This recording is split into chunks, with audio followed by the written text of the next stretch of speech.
بسم الله الرحمن الرحیم. محمد فاروق خان، جنرل سیکرټري قومي وطن پارټي ضلع مردان.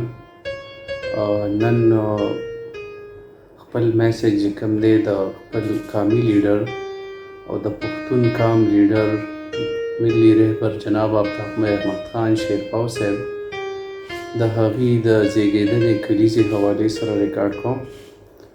زه د خپل طرف نه او د قومي وطن پارټۍ د ضلع مردان د ټولو ورکرانو د طرف نه د خپل قومي وطن پارټۍ مرکزي چیرمین آفتاب احمد خان شیرپاو صاحب ته د زیږېدنې د کلیزې حوالې سره مبارکبادي ورکوم.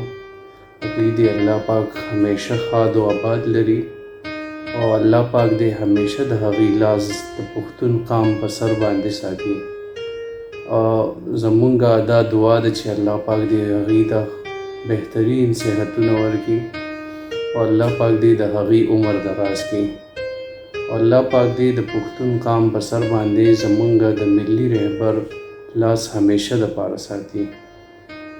زمونږ به همیشه دپاره دا دعا وي چې زمونږ د ملي رهبر آفتاب احمد خان شیرپاو په رهنمایۍ کې پښتون قام چې کوم دی مخ په وړاندې په ترقۍ باندې روان وي او زمونږ د پښتون قام بروسه چې کوم ده او زمونږ د پښتون قام چې کومه عزم جدوجهد او ولوله ده دا دې همیشه برقرار وي او الله پاک دې همیشه تاسو ښاد او آباد لري او الله پاک مو همیشه د پښتون قام په سر باندې ستاسو لاسونه د برکت چې کوم دی دا ساتي.